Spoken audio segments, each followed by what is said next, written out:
Boa tarde, bem-vindo ao seu telejornal escolar, onde você aprende sem sair de casa. Hoje vamos falar sobre um dos blocos econômicos mais importantes da Europa, o CEE, Comunidade Econômica Europeia. É o nome da organização internacional que existiu de 1958 a 1993 e que neste mesmo ano tornou-se a atual União Europeia.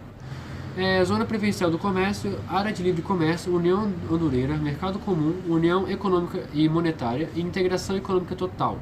De acordo com tais estágios, a CEE constituía um mercado comum, ou seja, o quarto passo no caminho de uma união econômica plena entre os países constituintes. O surgimento da CEE dá-se em 1958, com o Tratado de Roma.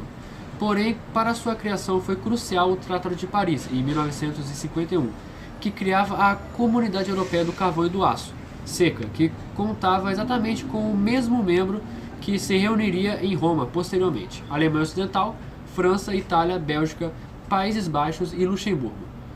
Mais tarde, em 1965, o Tratado de Bruxelas iria fundir a CECA, a Comunidade Europeia de Energia Atômica, e a CEE em um só organismo, denominado Comunidades Europeias, sendo que a CEE ficava responsável pela maioria das diretrizes.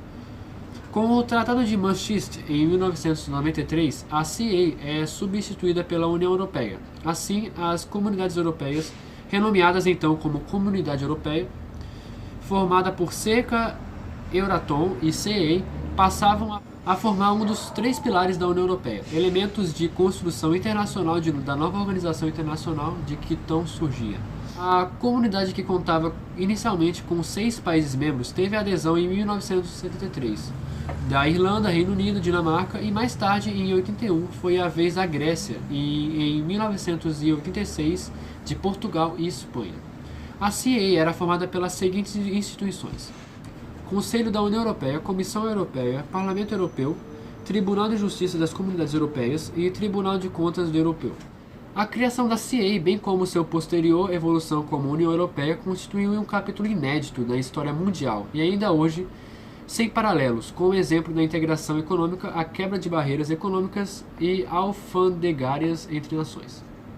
Essa foi a explicação da criação da Comunidade Econômica Europeia. Um forte abraço e até mais.